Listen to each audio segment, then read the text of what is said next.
Всем привет! Біз бүгін жол жүріп бара жатырмыз деп жолға шықтық. Бізге жол болсын. Деп осылай әдемі көңіл күймен жол жүрдік. Семьямызбен Шымкентке барып келдік, Шырайлы Шымкентке, киелі Түркістанға, күйеуімнің туып өскен жеріне тойға барып келдік. Осы бар ғой, шекеме қанша тиіп баламен жолға шығуға болмайтынын білсем де, соны қайталай беремін. Мен сияқты шекесіне тисе де қоймайтын мамашалар барсыздар ма? Қолдарыңызды көтеріп қойыңыздар. Әйтеуір тойға әйтеуір аман есен барып келгеніме қуанамын ше.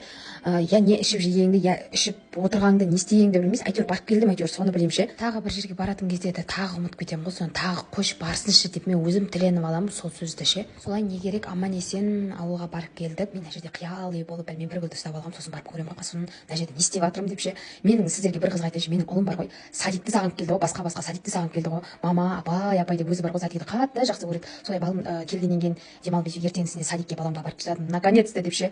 Сөйтіп не керек, баламды садикке апарып келіп, қызымның таңғы завтрагын дайындадым. Менің қызым таңертең міндетті түрде 3 жұмыртқа қасында колбасасымен жейді. Осылай колбаса холодильникте тұрғандықтан өстіп шайдың үстіне жылытып алам. Жылы болып беру үшін да. Не істеп жатыр деп ойлап қалмаңыздар мына жерде. Кстати, ертең күйеуімнің туған күні, соған не істеймін деп мына видеода басым қатып отырып ойланып отырмын ғой. Өзі ер адамдарға көп подарка да жоқ қой. Маған совет айтып бердіңіздерші.